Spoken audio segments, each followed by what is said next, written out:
Yes, I saw your comment screaming at me to roast more mediums. By the way, thank you for the free inspiration. Still, I'm not able to fit them all into this one video, so please cut me some slack. Now let's run artist self-esteem one medium at a time. Let's go. Okay, first up, crayons. These are for two types of people. Toddlers who eat them and professional artists who can make them look like oil paintings for some reason. There's no in between. They break faster than my motivation to finish a sketch. And the texture, it's like drawing with a candle that just lost its will to live. Still, this is one of the cheapest mediums you could use, considering you can get your hands on 1,000 different hues of a single color without having to sacrifice your life savings. Also, pretty easy to find. Dun, dun, dun. Graphite, the OG of art mediums. Simple, classic, but also the biggest betrayal artists have ever known. Why?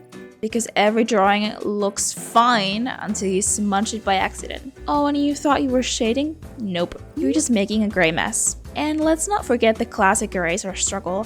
Erasing graphite is like trying to erase your embarrassing middle school face. It never fully goes away. Next, we got colored pencils. The most patient art medium ever because you have to layer like your life depends on it. You think you're done? Nope, more layers. And if you dare to use cheap colored pencils, good luck. They'll be scratchy, patchy, and probably come with free hand cramps. Oh, and the worst part, when you sharpen them and the lead just falls out like a disappointed parent. Gosh, the amount of anxiety I get while trying to sharpen my Prismacolors.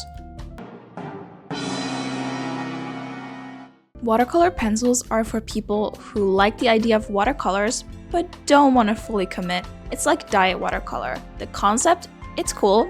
Pencil now, magic water later.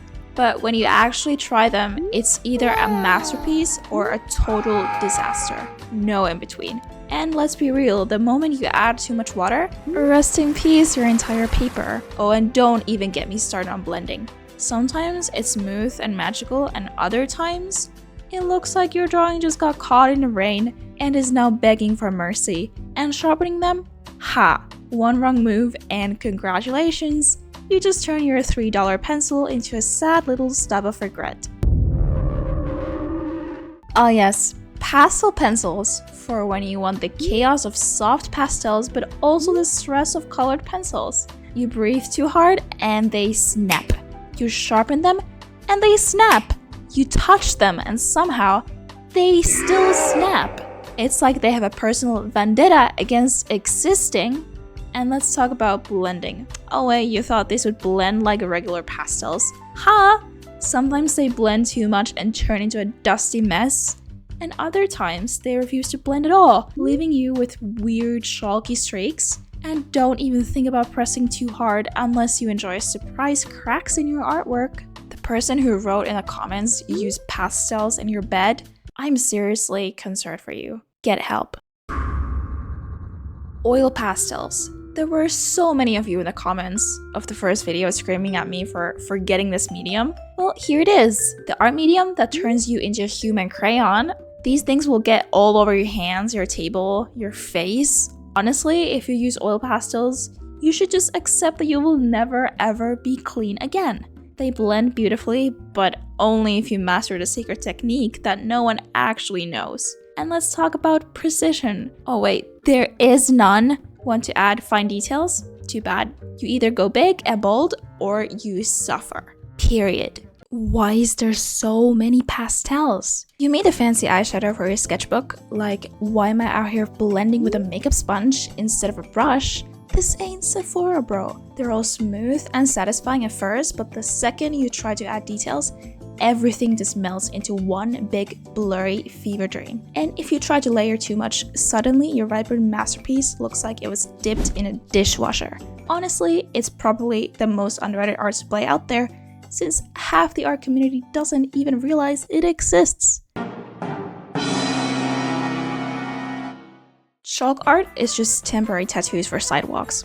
Or the chalkboards in classrooms, I suppose, but who tries to make masterpieces on those since they get clean 5 seconds after you finish? Well, the same happens when you draw outside since it gets washed away by rain, or some 5-year-old outside on a scooter. The colors are so powdery, they make pastels look very well behaved. Can't believe I said that. But let's be real, no matter what you draw, it will always end up looking like something off of a cave wall from 3,000 years before Christ.